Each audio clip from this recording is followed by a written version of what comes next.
नमस्कार, संजीवनी आईएएस में आपका पुनः स्वागत है। और अब हम हमारा अध्याय प्रथम है इतिहास का, उसका हम द्वितीय भाग का अध्ययन करने वाले हैं, उसी गुणता के साथ जिस प्रकार से हमने पहले भाग में किया था या उससे ज़्यादा ही। तो देखिए, पहले हम दोहरा लेते हैं कि भाग प्रथम में हमने क्या अध्ययन किया। तो भाग प्रथम में हमने कुड़िंदों के संक्षिप्त परिचय के बारे में बात की, कुड़िंदों के कालावधि के बारे में बात की, कुड़िंदों की जानकारी के स्रोतों के बारे में बात की, आदि आदि। तो अब हम इस खंड में कुड़िंद मुद्राओं के बारे में और कुछ अन्य महत्वपूर्ण शीर्षकों के बारे में विस्तार से अध्ययन करने वाले हैं। तो देखिए, अगर हम बात करें कुड़िंद मुद्राओं के बारे में, कुड़िंद मुद्राएं, तो ये जो कुड़िंद मुद्राएं हैं, अगर हम इसके बारे में बात करें कुड़िंद मुद्राएं, तो देखिए हमने पहले भी कहा है, एक बार और हम जान लेते हैं इस बारे में कि कुड़िंदों के बारे में जो जानकारी के जो सबसे महत्वपूर्ण स्रोत हैं वो असल में कुड़िंदों की मुद्राएं ही हैं। क्योंकि इससे पहले के हमने जितने भी स्रोत पढ़े हैं, अगर आप देखें तो बाहर की उपलब्ध जानकारियां हैं, और कुड़िंद जो हैं अपने बारे में जो ठीक ठीक जानकारी देते हैं वो यही मुद्राएं हैं। तो ये सबसे प्रमाणिक या विश्वसनीय मानी जाती हैं और इससे तमाम प्रकार के एस्पेक्ट के बारे में जानकारी हमें प्राप्त होती है। तो जो कुड़िंद मुद्राएं हैं, अगर हम इनके बारे में बात करें तो देखिए, हमने 200 ईसा पूर्व तक का काल पढ़ लिया था, और इससे जो आगे का काल है यानी 200 ईसा पूर्व से 200 या 300 एडी की अगर हम बात करें, तो ये जो जानकारी हमें मिलती है ये हमें कुड़िंद मुद्राओं से ही मिलती है। तो जो कुड़िंद मुद्राएं हैं, तो ढेर सारी मुद्राएं मिली हैं, वैरायटी की मुद्राएं हैं, और अध्ययन की सुविधा के लिए विद्वानों ने इनको 2 भागों में विभाजित किया है या 2 समूहों में विभाजित किया है। तो अगर हम बात करें तो पहले जो समूह है उन्हें कहा गया है पूर्ववर्ती कुड़िंद मुद्रा, पूर्ववर्ती मुद्राएं, और जो दूसरी हैं वो हैं परवर्ती कुड़िंद मुद्राएं, कुड़िंद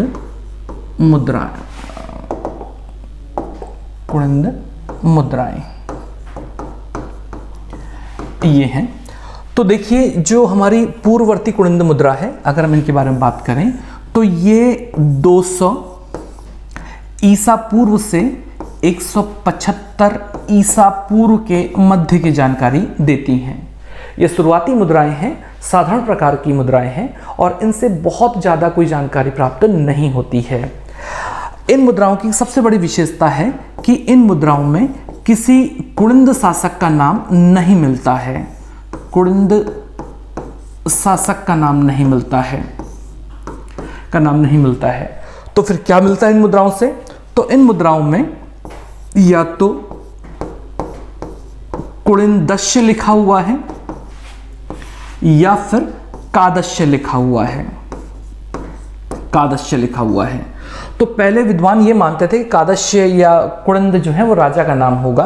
तो अब समझ में आ गया विद्वानों को, उन्होंने अध्ययन के द्वारा ये निष्कर्ष निकाला है कि कादस्य कुड़िंदस्य उनके एक समूह का बोधक है, यानी एक प्रकार की उपाधि है कह सकते हैं।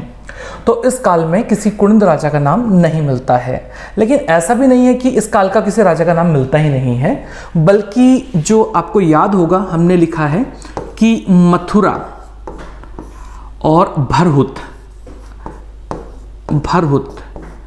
के अभिलेख जो हैं, मथुरा से 1 अभिलेख मिला है और भरहुत से 4 बौद्ध स्तूप अभिलेख मिले हैं। तो इन से जो है एक कुड़िंद राजा का नाम हमें अवश्य प्राप्त होता है, और उसका नाम है विषदेव। तो जो विषदेव है ये इस अवधि का राजा है, लेकिन कुड़िंद मुद्राओं से नाम नहीं मिलता, बल्कि इन बौद्ध अभिलेखों से मिलता है। तो देखिए, ये अभिलेख भी हमारे आ गए। अब बात करते हैं आगे, तो परवर्ती कुड़िंद मुद्राओं के बारे में बात करते हैं। तो ये सबसे महत्वपूर्ण मुद्राएं हैं, सबसे महत्वपूर्ण मुद्राएं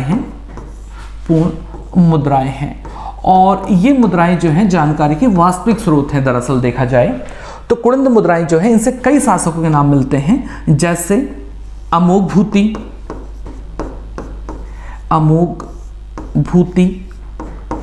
जैसे शिवपालित,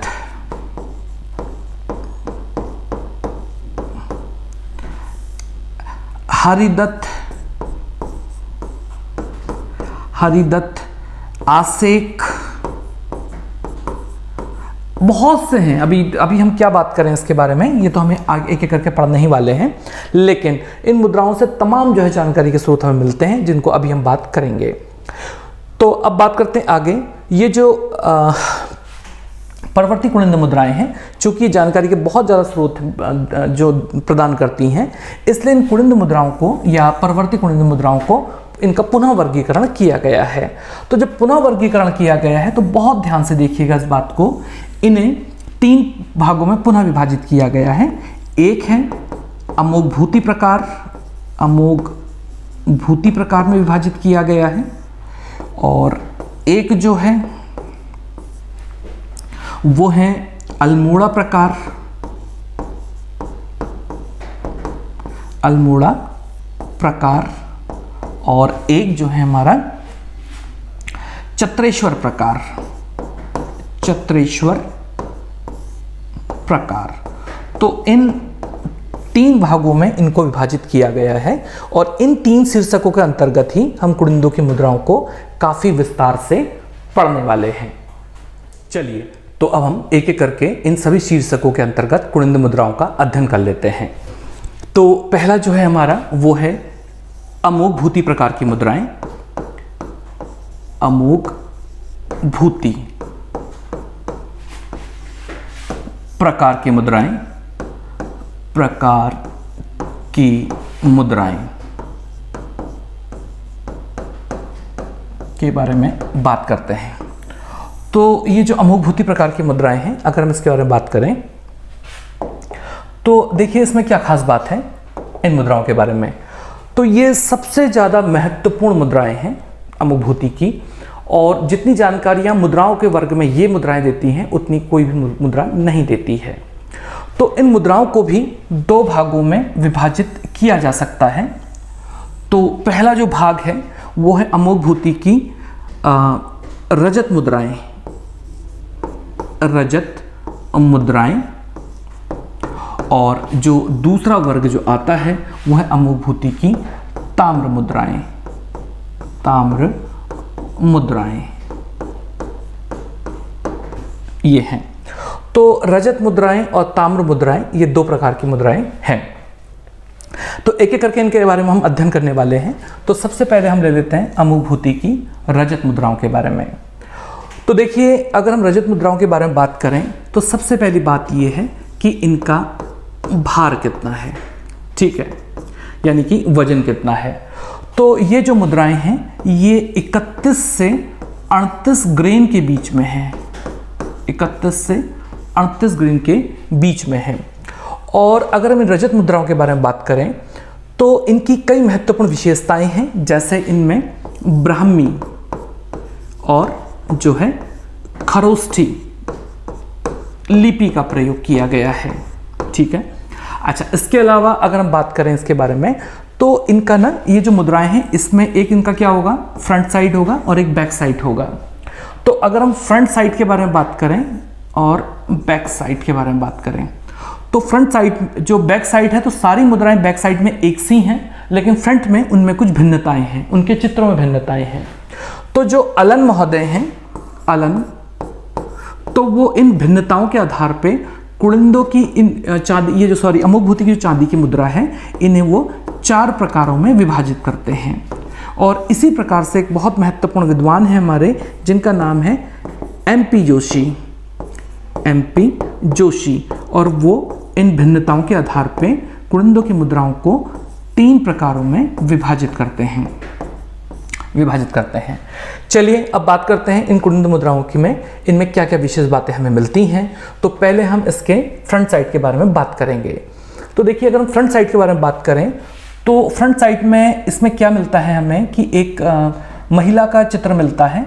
अब मैं उतना अच्छा चित्र तो नहीं बना सकता, तो महिला अभी हम देखेंगे उसको, एक महिला का चित्र मिलता है और उस महिला के बगल में एक हिरन जो है खड़ा है, और तो ये महिला का चित्र है। तो इन्हें जो है देवी लक्ष्मी माना गया है, देवी लक्ष्मी माना गया है। और देवी लक्ष्मी को जो है इनके हाथ में, दाएं हाथ में जो है एक फूल है, यानी पुष्प है, या कोई फल है, या चंवर है, चंवर समझते हैं आप लोग? जैसा आपने देखा होगा पुराने राजा महाराजाओं को पंखा झलने में बाल, एक डंडे में बाल फंसाकर जो है उनको क्या किया जाता था, पंखा सा झला जाता था, तो उसको चंवर कहा जाता है। तो ये इनके हाथ में है। इसके अलावा अगर इस हिरन को देखें तो इसके बीच में जैसे गिनती होती है ना, या सांप जैसी आकृति इस प्रकार से बनी हुई है, और तमाम और भी कई चिन्ह हैं इसमें, इसके फ्रंट साइड में। और इसमें फ्रंट में ब्राह्मी लिपि में एक लेख लिखा हुआ है, ब्राह्मी लिपि में एक लेख लिखा हुआ है, और वो लेख इस प्रकार से है। उसमें लिखा गया है राज्ञः कुड़िंदस अमोघभूति महाराजस, महाराजस, ये लिखा हुआ है। ठीक है, तो पहले हम इसको एक बार गूगल में देख लेते हैं इसके चित्र को, और ताकि हमें थोड़ा सा ये बेहतर ढंग से समझ में आ जाए। तो देखिए इसको जरा ध्यान से, अगर हम इसके बारे में देखें तो ये जो मुद्रा है, और इस मुद्रा को अगर हम देखें, इसमें देख लेते हैं, तो ये मुद्रा आपको दिखाई दे रही होगी। और अगर आप ये देखें तो आपको ये जो है, तो हिरन का चित्र जो है एक स्पष्ट रूप में आपको दिखाई दे रहा होगा। हिरन का चित्र इस तरह से है ये। और अगर हम इसके बारे में बात करें, ये हिरन का चित्र है। इसके अलावा अगर हम बात करें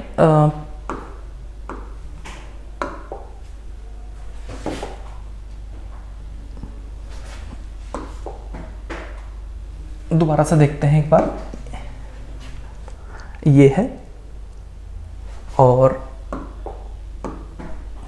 तो अगर इसको ध्यान से देखें तो ये आपको हिरन का चित्र दिखाई दे रहा होगा इस तरह से। और अगर हम इसमें देखें, ये हिरन है, और देखिए इसकी ये सींग है इस प्रकार से बनाई गई है, उसमें ये देखिए सांप जैसी आकृति बहुत साफ ढंग से दिखाई दे रही होगी। ज्ञानगंगा पुस्तक में भी चित्र बहुत अच्छे ढंग से दिया है, आप देख लीजिएगा। और ये एक महिला दिखाई दे रही होगी आपको इस प्रकार से, तो उनका एक हाथ जो है अपने कमर में रखा हुआ है ऐसे उल्टा हाथ, और जो सीधा हाथ है उसमें आपको ये कमल का फूल सा ये दिखाई दे रहा होगा। इसके अलावा और भी कुछ विशेषताएं हैं, जैसे कि कुछ अन्य चिन्ह हैं, हमें उससे बहुत ज़्यादा तो मतलब नहीं है, लेकिन देखिए ब्राह्मी लिपि में एक लेख लिखा हुआ है जिसका वर्णन हम पिछले जो पेज में कर चुके हैं।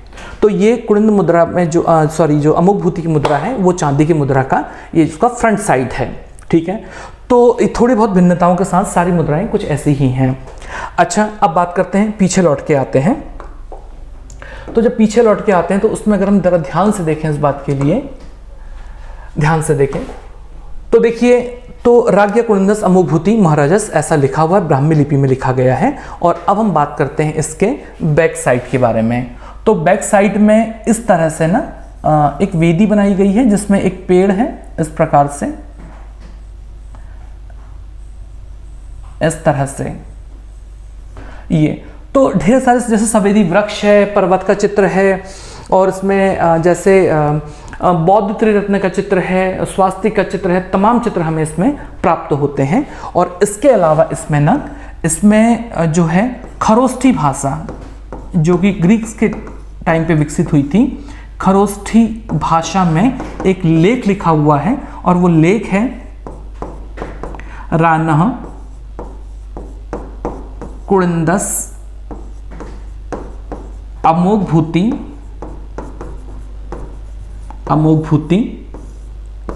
महाराजस, ये लिखा हुआ है। तो अब इसको भी देख लेते हैं, इस लेख के बारे में क्या खास बात है, किस तरह से हमें दिखाई दे रहा है, इसको देखते हैं। तो ये तो अगर हम इसके बारे में देखें और इसके बैक साइड में देखें तो तमाम मुद्राएं हैं। हम कौन सी ले लें? चलिए हम इसी को ले लेते हैं। अगर आप इसको ज़रा ध्यान से देखें तो देखिए ये बैक साइड में आपको दिखाई दे रहा होगा। तो इसको ना ये आपको दिखाई, अब देखिए उतनी बहुत अच्छी कला तो नहीं हो सकती है उस टाइम के लोगों की कॉइन के संबंध में, तो लेकिन फिर भी इन्होंने काफ़ी अच्छी मुद्राओं का निर्माण किया है। और अगर हम इसके बारे में बात करें, कुड़िंदों के बारे में, कुड़िंदों के बारे में। तो देखिए जैसे हम ले लेते हैं इन सिक्कों को,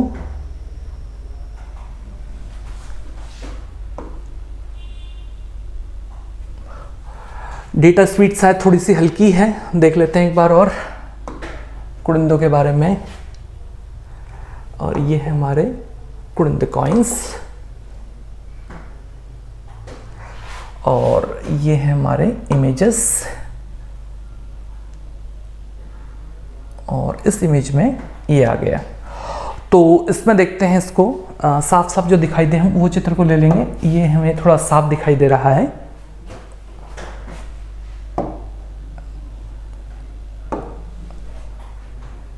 इसको देख लेते हैं।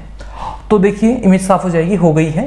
तो ये एक वृक्ष का चित्र है। अगर आप इसको ध्यान से देखें इसमें, तो यहाँ पे आपको दिखाई देगा ये एक जो है ध्वज माना गया है इसको, ध्वज।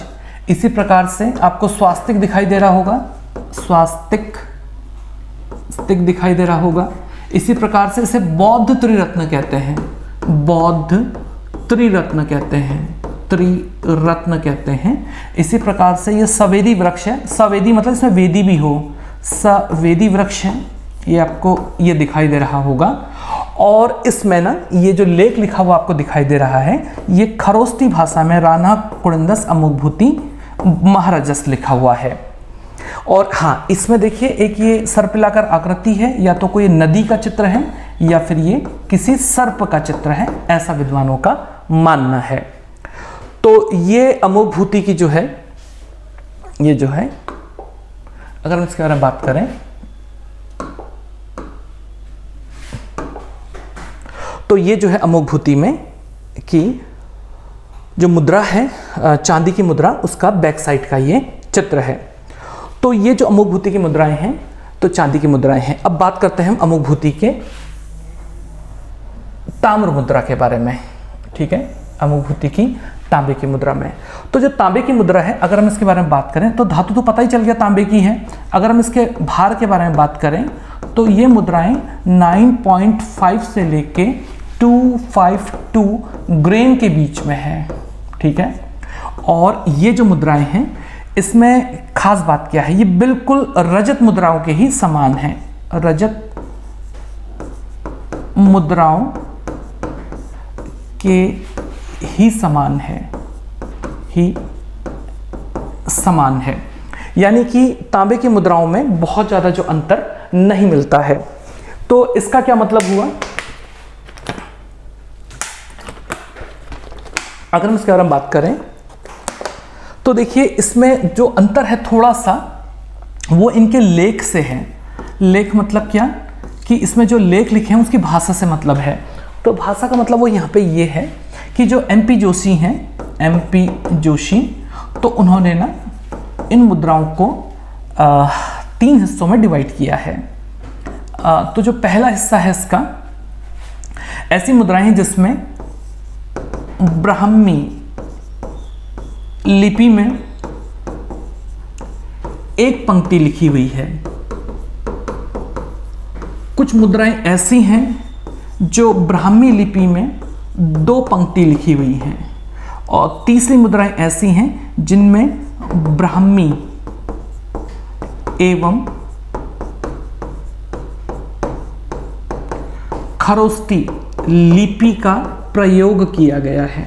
तो इस प्रकार से ये बात की गई है कि ब्राह्मी एवं खरोष्टी लिपि में ऐसा लिखा गया है। चलिए बात कर लेते आगे। तो ये जो मुद्रा है, अगर हम इसके बारे में बात करें, इसके बारे में बात करें तो देखिए ज़रा ध्यान से इसको, तो ये लगभग वैसे ही हैं, बस थोड़ा बहुत इनमें अंतर पाया जाता है। तो ये कुड़िंद जो अमुकभूति है, इन मुद्राओं की ये मुख्य विशेषता है। अब बात करते हैं ये मुद्राएं किन इलाकों से मिली हुई हैं, यानी कि प्राप्ति स्थल के बारे में बात कर लेते हैं, ठीक है ना। यानी कि प्राप्ति स्थल, यानी कि अमुकभूति की जो मुद्राएं हैं, प्राप्ति स्थल किन किन इलाकों से मिली हुई है। तो अमुकभूति की मुद्राएं बहुत बड़े क्षेत्र से मिली हुई है, उत्तराखंड से ही नहीं बल्कि दूसरे राज्यों से, और दूसरा देश भी कह सकते हैं अभी। तो इसका मतलब है इसका क्षेत्र बहुत बड़ा था, साम्राज्य का विस्तार था, और इस आधार पर जो विद्वान हैं वो कहते हैं कि अमुकभूति का साम्राज्य कुड़िंदों का सबसे बड़ा साम्राज्य था और अमुकभूति सबसे महान शासक भी था। तो देखते हैं कि हुआ क्या है। अगर हम इसको देखें ज़रा ध्यान से, अगर हम इसको ध्यान से देखें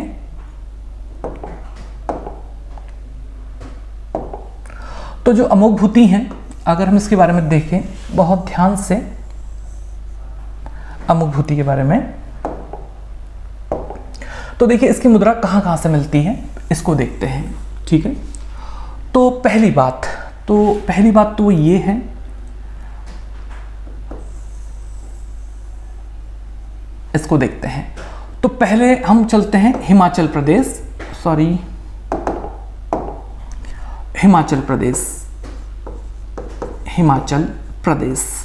तो हिमाचल प्रदेश से तमाम इलाकों से अमुकभूति की मुद्राएं मिली हुई हैं। तो जैसे जैलोंग, जैसे ज्वालामुखी, जैसे चकर, जैसे मेवा टप्पा। इनकी लोकेशन देखना चाहें तो घर में थोड़ा होमवर्क कर लीजिएगा, वैसे कोई विशेष फर्क नहीं पड़ता इस बात से। उसके बाद बात करते हैं आगे।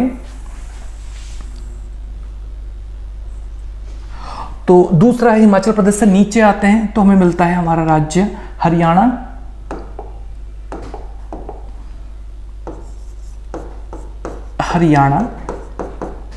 तो हरियाणा में जैसे पेहोबा नाम की जगह है, पेहोबा, जैसे करनाल, जैसे सुरुग, जैसे नारायणगढ़ आदि।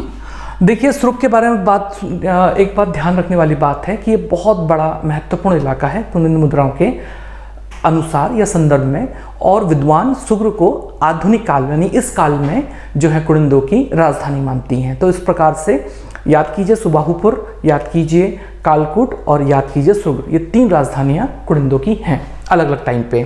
फिर और नीचे आ जाते हैं, और अगर हम इसके बारे में बात करें तो अगला जो हमें मिलता है उदाहरण, इसका अगला उदाहरण, तो हरियाणा से नीचे आएंगे तो मिलेगा हमें पंजाब। और अगर हम पंजाब के बारे में बात करें तो जैसे कि सुनेत है, जैसे संघोल है, जैसे रोपड़ है, तो इन इलाकों में कुड़िंदों के बारे में जानकारी मिलती है। इसी प्रकार से आगे बात करते हैं, तो अब आ जाते हैं हम नीचे और आएंगे तो मिलेगा हमें उत्तर प्रदेश। अगर हम उत्तर प्रदेश के बारे में बात करें तो उत्तर प्रदेश में जो है जैसे बिजनौर है, और इसके अलावा जो है बेहट है, सहारनपुर में है बेहट या बेहत। इसके अलावा जो है अहिछत्र बरेली में है, वगैरह वगैरह। इसके बाद बात करते हैं आगे, ये जो कुड़िंदों की मुद्राएं हैं अगर हम इसके बारे में बात करें तो देखिए जो जॉन मार्शल तो जॉन मार्शल ने इनकी एक मुद्रा खोजी है, और वो मुद्रा जो है ये असल में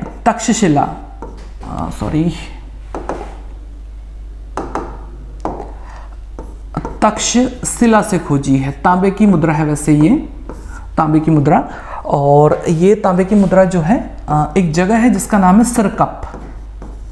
सिरकप नामक जगह से ये है तांबे की मुद्रा प्राप्त होती है। यानी ये तक्षशिला आज पाकिस्तान है, और प्राचीन 16 महाजनपदों में जो गांधार था ये महाजनपद उसकी राजधानी रही है। तो यहाँ इतने बड़े क्षेत्र में इनके जो है ये अभिलेख हमें प्राप्त होते हैं।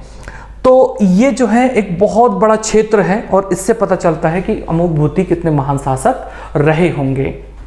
तो ये हैं अमोघ भूति की मुद्राएं, जो कि सबसे महत्वपूर्ण मुद्राएं हैं, सबसे अच्छी प्रकार की मुद्राएं हैं, सबसे साफ सुथरी मुद्राएं हैं, अच्छे ढंग से उत्कीर्णन किया गया है अलंकरणों का, और इसमें जो है वजन का भी ठीक ठीक से ढंग से जो है ध्यान रखा गया है।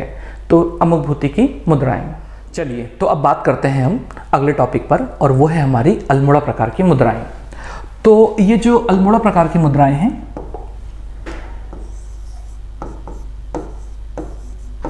अल्मोड़ा प्रकार,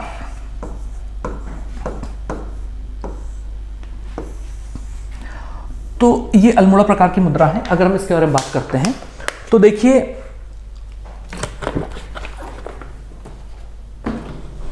ये जो है, अगर हम इनके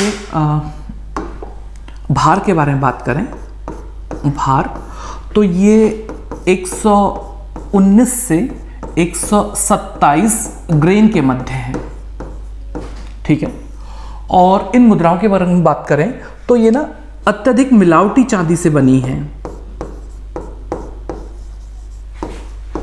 अत्यधिक मिलावटी चांदी से बनी है। अब विद्यार्थियों को एक बात बहुत ध्यान देने की आवश्यकता है। ध्यान देने की आवश्यकता ये है कि जैसे कुछ पतली पतली कुछ किताबों में या कहीं पे कुछ ऐसा लिख दिया होगा कि केवल कुड़िंद मुद्रा, जो अमोघ भूति की मुद्राएं हैं, वही चांदी की ही हैं और बाकी तांबे की हैं, तो ऐसा नहीं है। इस संबंध में आपसे मैं एक बात ये कहना चाहता हूँ कि देखिए, बहुत से विद्यार्थियों का ये सोचना है या उनकी एक अवधारणा बन गई है कि उत्तराखंड का इतिहास जो है वो संशय या डाउट्स के साथ है, यानी कि कई जगहों पर डाउट है। लेकिन यकीन मानिए, मेरे कहे पे यकीन मानिए कि आपको पूरे उत्तराखंड के इतिहास में एक जगह भी जो है कोई भी संशय पैदा नहीं होगा। सारी बातों को प्रमाणिकता के साथ पढ़ेंगे हम, और एक भी जगह पे कोई डाउट पैदा नहीं होगा। तो इस बात को याद रख लीजिए कि अल्मोड़ा प्रकार की जो मुद्राएं हैं, ये मिश्रित चांदी की हैं, यानी कि मिलावटी चांदी की हैं। और मैं खुद राजकीय संग्रहालय अल्मोड़ा जाकर इन मुद्राओं के दर्शन करके आया हुआ हूँ, लेकिन कुछ सरकारी कानूनों के कारण मैं वो फोटो नहीं दिखा सकता आप लोगों को। हाँ, व्यक्तिगत रूप से मैं आपको दिखा सकता हूँ। तो इस बात को याद रखिएगा कि अमोघ भूति के साथ साथ अल्मोड़ा प्रकार की मुद्राएं भी चांदी से ही निर्मित हैं। वो बात अलग है कि मिलावटी चांदी है। तो देखिए, अत्यधिक मिलावटी प्रकार चांदी की हैं, और ये भद्दी प्रकार की मुद्राएं हैं। भद्दी प्रकार से मतलब ये है कि इनकी बनावट अच्छी नहीं है, और इसके अलावा इनकी आकृतियां भी स्पष्ट नहीं है, यानी इनमें क्या चित्र बने हुए हैं ये ठीक से पता नहीं चल पाता है। लेकिन तो भी कुछ चित्र तो समझ में आते हैं, जैसे कि पुरुष की आकृति है, जैसे कि नंदी पाद की आकृति है, नंदी पाद की आकृति है, जैसे कुबड़ वाला बैल है, कुबड़ वाला बैल है, कुबड़ वाला बैल है। इसी प्रकार से व्रत है, सर्कल। इसके अलावा जो है कुछ रेखाएं हैं, खड़ी रेखाएं वगैरह वगैरह। तो ये जो है सारे चित्र इसमें मिलते हैं, कोई स्पष्ट आकृति नहीं मिलती। लेकिन इन मुद्राओं से ना बहुत ढेर सारे राजाओं के नाम अवश्य मिलते हैं। तो इन राजाओं के नाम हम लिख लेते हैं। तो पहले हैं हमारे शिवपालित,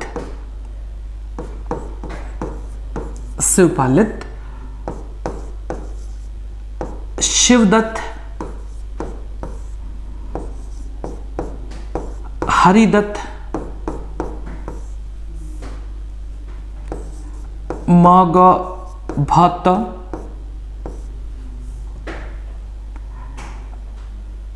शिवरक्षित, अभी बात करेंगे इनके बारे में, शिवरक्षित, विजयभूति,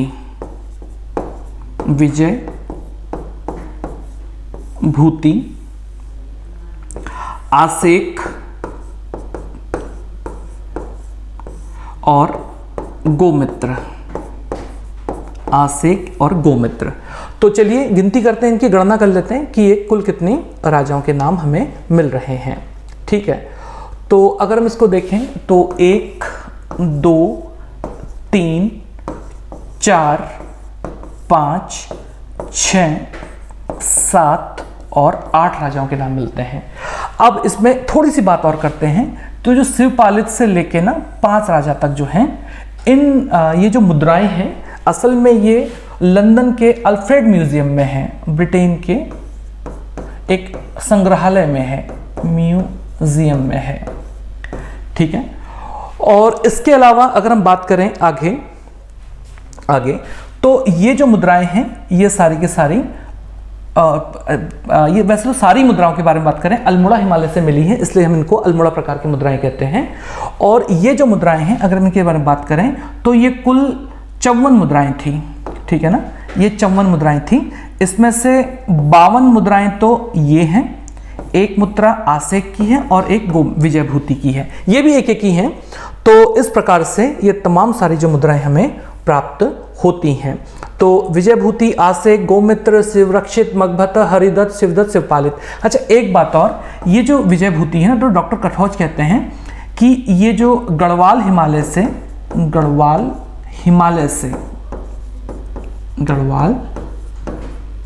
से ये मुद्रा हमें प्राप्त हुई है।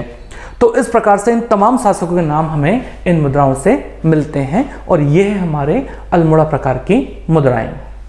चलिए तो अब बात करते हैं कुड़िन्द मुद्राओं के तीसरे वर्ग के बारे में, और ये जो मुद्राएं हैं ये चत्रेश्वर प्रकार की मुद्राएं हैं। तो सबसे पहले इनके भार के बारे में बात करते हैं। भार तो ये 131 ग्रेन से 291 ग्रेन के बीच में है, ठीक है। और अगर हम धातु के बारे में बात करें तो ये ताम्र मुद्राएं हैं, ताम्र मुद्राएं हैं। अब नामकरण क्यों हुआ इनका, फिर पहले इसके बारे में बात कर लेते हैं। तो देखिए हुआ यह है कि इन मुद्राओं में एक लेख लिखा हुआ है और वो लेख ये है, इसमें लिखा हुआ है भागवत चत्रेश्वर महात्मनः, ये लेख लिखा हुआ है। तो भागवत चत्रेश्वर महात्मनः ये लेख लिखा हुआ है और इस लेख के आधार पे इन्हें चत्रेश्वर या छत्रेश्वर प्रकार की मुद्रा कहा जाता है। तो अब थोड़ा सा इसके बारे में विश्लेषण कर लेते हैं कि विद्वानों ने इसके बारे में क्या कहा है। तो देखिए विद्वानों ने अलग अलग विचार दिए हैं इनके बारे में। तो सबसे पहली बात तो ये है कि जो एक है डॉक्टर डीसी सरकार महोदय हैं। तो डीसी सरकार महोदय क्या कहते हैं, पहले इनके बारे में बात करते हैं। तो जो डीसी सरकार है वो कहते हैं, पहले इसका ट्रांसलेशन करते हैं जो सिक्कों पे लिखा हुआ है।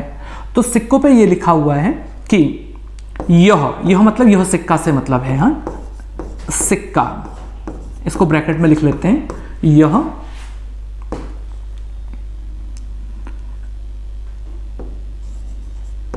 जो छत्र का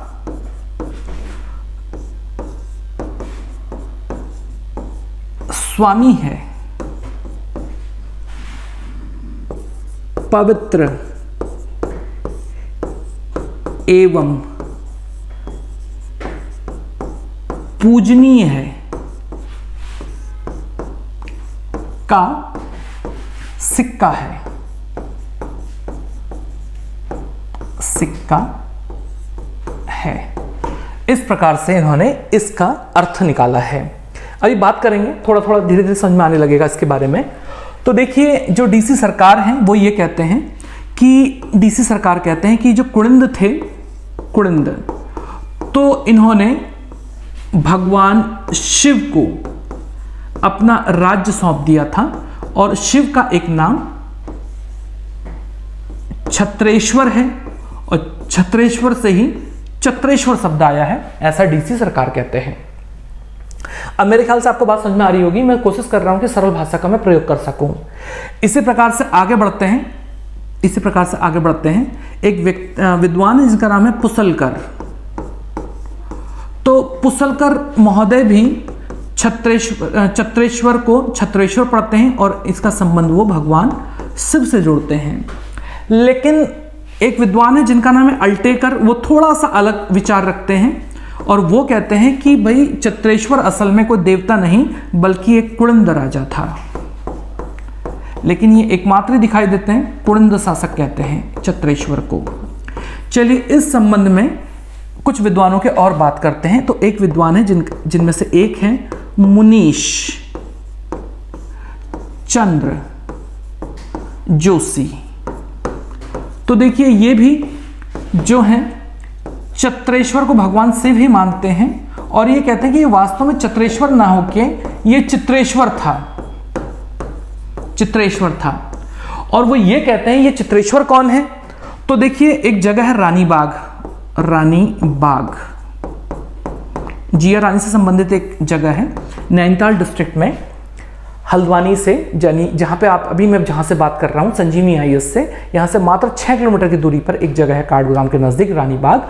तो वहाँ पे एक स्वयंभू शिवलिंग है और जिनका नाम है चित्रेश्वर।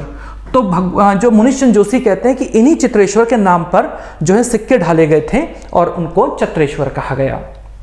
चलिए, ऐसे ही एक बात है, एक बहुत बड़े विद्वान है जिनका नाम है MP जोशी, MP जोशी। अभी हमने थोड़ी देर पहले इनके बारे में बात की थी, MP जोशी।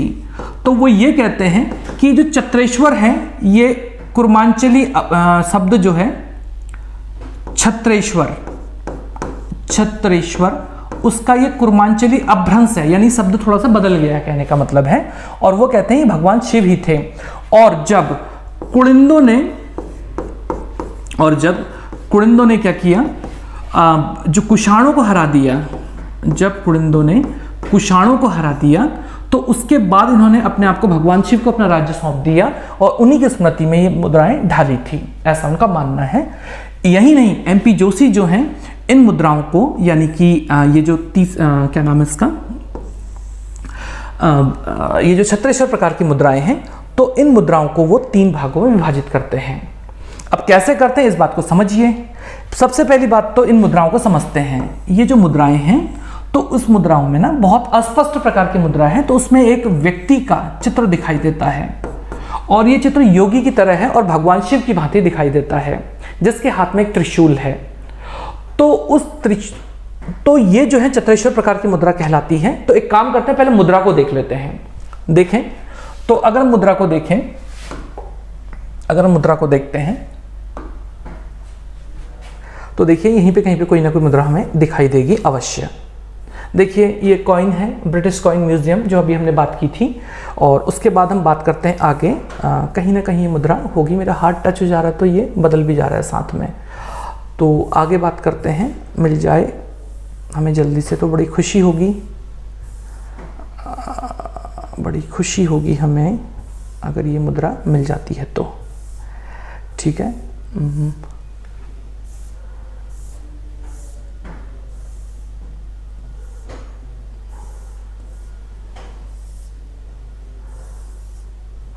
हाँ मिल गई। ढूंढने से कहते हैं भगवान भी मिल जाता है।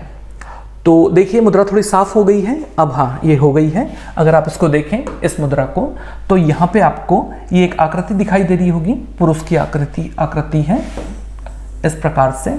और ये पुरुष का हाथ है। यहाँ पे देखिए ये त्रिशूल दिखाई दे रहा होगा आपको ऐसे। शायद आपको मैं अंदाज़ा नहीं लगा सकता कि आपको ये चित्र में कैसे दिखाई दे रहा होगा। आप देख लीजिएगा एक बार इस आकृति को, आप पहचान ही गए होंगे। डेटा में यूज़ करते हुए देख लीजिएगा, आजकल सभी के पास डेटा होता ही है। तो इस प्रकार से तो इन्हें भगवान शिव माना गया है। चलिए अब हम वापस लौटते हैं ताकि हम अपने मुख्य सब्जेक्ट में आ सकें। तो अगर हम इसके बारे में बात करें तो देखिए हुआ क्या है। तो जो MP जोशी हैं, तो MP जोशी ने इस जो पुरुष आकृति है, भगवान की आकृति जो है, तो जो हाथ में त्रिशूल है उसके हिसाब से इन मुद्राओं को 3 हिस्सों बांटा है। जैसे एक में कहा गया है कि फीता युक्त त्रिशूल है, फीता युक्त त्रिशूल है कुछ मुद्राओं में। तो एक वर्ग तो ये हो गया। एक जो है जिसमें फीता नहीं है, फीताहीन त्रिशूल है, फीताहीन त्रिशूल है। और उसके अलावा एक ऐसी भी आकृति है जिसमें हाथ में त्रिशूल भी नहीं है, बल्कि हाथ अभय मुद्रा में है।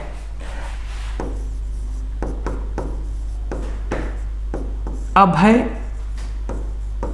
मुद्रा में हाथ है।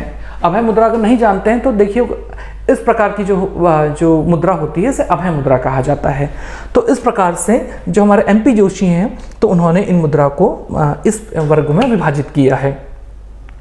तो अगर हम बात करें आगे चत्रेश्वर प्रकार की मुद्राओं के बारे में, तो ये जो मुद्राएं हैं तो देखिए सबसे पहली बात तो यह है कि कुनिंदों की जो मुद्राएं हैं सीक्वेंस में लिखी हैं हमने, मतलब कि पहले अमूभूति प्रकार की मुद्रा चली, फिर उसके बाद जो है अल्मोड़ा प्रकार की मुद्रा चली, और फिर उसके बाद जो है हमारी ये जो चत्रेश्वर प्रकार की मुद्रा चली।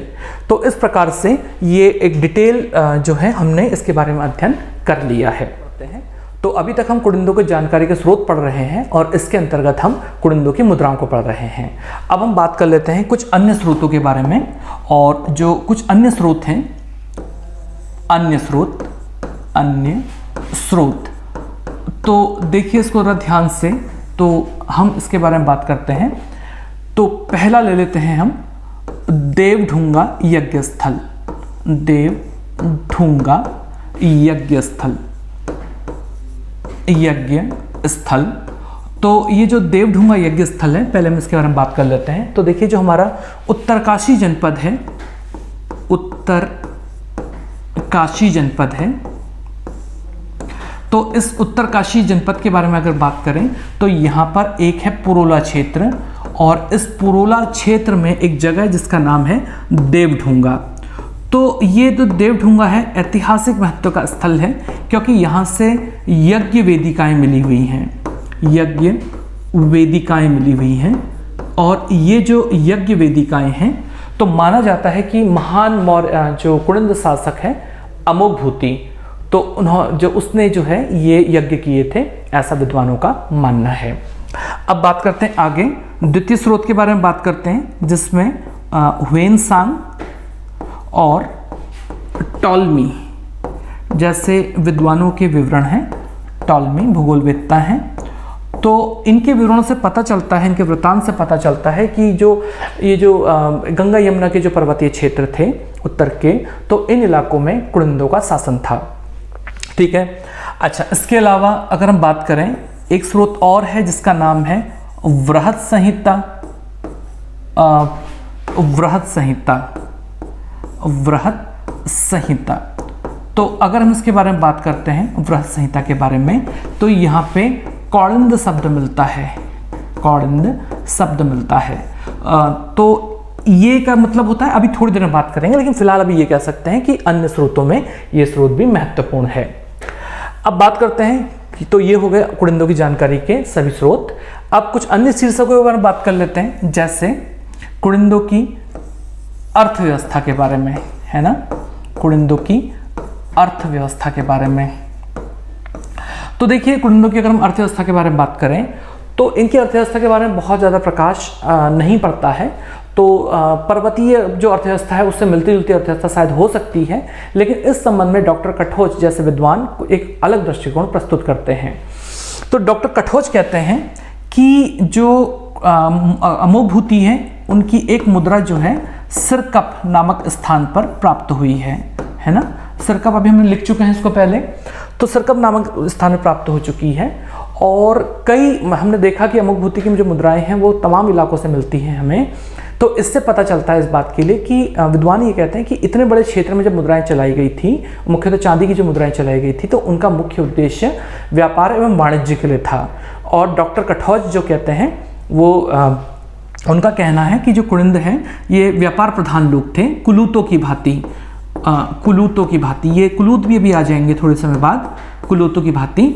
और जो सतलज और व्यास, इसके अलावा गंगा और जमुना, गंगा और यमुना या जमुना जो भी कहें आप, गंगा और यमुना जो नदी तट थे, तो वहाँ पर इनके कई महत्वपूर्ण व्यापारिक केंद्र थे, ऐसा डॉक्टर कठोच कहते हैं। डॉक्टर कठोच कहते हैं व्यापारिक केंद्र। ठीक है, तो ये है कुनिंदों की अर्थव्यवस्था के बारे में। अब बात करते हैं कुनिंदों के बारे में, कुनिंदों के पतन के बारे में। ठीक है, तो कुनिंदों का जो पतन है, या एक काम और करते हैं, एक टॉपिक हम वैसे पढ़ चुके हैं, फिर भी कुनिंदों के साम्राज्य विस्तार के बारे में बात कर लेते हैं, थोड़ी सी बात, साम्राज्य विस्तार। तो देखिए कुनिंदों की मुद्राएं बहुत बड़े इलाके से मिली हुई हैं, हम पढ़ चुके हैं। हिमाचल प्रदेश है, हरियाणा है, पंजाब है, उत्तर प्रदेश है, तक्षशिला है, और उत्तराखंड भी हमने पढ़ चुके हैं इसके बारे में। तो इन जगहों से जो ये हमें मुद्राएं मिली हुई हैं, तो इससे हमें पता चलता है कि जो कुड़िंद हैं तो इनका बहुत बड़े इलाके में राज्य था और मुख्यतः अमुभूति का था, और इनका साम्राज्य इतना विशाल था कि उसमें केवल उत्तराखंड नहीं निकटवर्ती इलाके भी शामिल थे। और खरोष्ठी लिपि से भी पता चलता है कि इनका साम्राज्य पश्चिम में जो है इंडो ग्रीक्स के साम्राज्य को छू रहा था, और सांस्कृतिक आदान प्रदान के कारण इन्हें जो है खरोष्ठी लिपि वाली मुद्राएं चलानी पड़ी हुई होंगी। तो अब बात करते हैं आगे कुड़िंदों के पतन के बारे में। तो पतन के बारे में अगर हम बात करें तो ये कहा जाता है कि जो कुड़िंद हैं ये 200 से 300 ईस्वी के करीब समाप्त होने लगे थे, इनका पतन हो गया था। तो 200 से 300 ईस्वी के आसपास, और कहा जाता है कि जो समकालीन शक्तियाँ थी, कौन सी थी वो आगे आने वाली हैं। तो समकालीन शक्तियाँ जैसे कि यौधे, युगशैल के वंश आदि समकालीन शक्तियों के बारे में बात करते हैं, शक्तियाँ। और ये जो कुषाण और शक थे, शक और कुषाणों के आक्रमण के कारण इनके कई इलाके इनके हाथ से चले गए थे। शक और कुषाणों के कारण इनके तराई और भाबर के इलाके चले गए थे, तराई एवं भाबर के इलाके चले गए थे, और इस प्रकार कुड़िंद जो है समाप्त हो गए थे। लेकिन एक बात याद रखिएगा, समाप्त होने का मतलब इनका पूर्ण रूप से अंत नहीं हुआ था, बल्कि इनका राज्य बहुत छोटा सा रह गया था। क्यों? क्योंकि अभी हमने बात की थी वृहत संहिता के बारे में। तो वृहत संहिता में भी कुड़िंदों का उल्लेख आया है, वृहत संहिता में भी कौड़िंद शब्द आया है, और इससे पता चलता है कि शायद ये लोग समुद्रगुप्त के पश्चात भी जो है उत्तराखंड पर राज कर रहे थे। तो ये मुख्य शक्ति का काल मान सकते हैं आप इसको। इसके बाद भी लंबे समय तक कुड़िंद उत्तराखंड के कुछ पर्वतीय इलाकों में शासन कर रहे थे। तो ये है हमारा कुड़िंद वंश। आशा करता हूँ कि ये आपके लिए एक महत्वपूर्ण जो है अध्ययन रहा होगा, गुरुता भरा अध्ययन रहा होगा, और तारतम्यता और सरलता जो है इसमें सम्मिलित होगी। और आशा ये भी करता हूँ कि आप लोग को ये जो जितना भी हमने अभी अध्ययन किया है ये परीक्षाओं में आपके लिए बहुत ज़्यादा महत्वपूर्ण योगदान देगा। इतना ही कहना चाहता हूँ। आज हम इतना ही करते हैं। आप अपना समय देने के लिए बहुत बहुत धन्यवाद। आपका दिन शुभ हो। नमस्कार।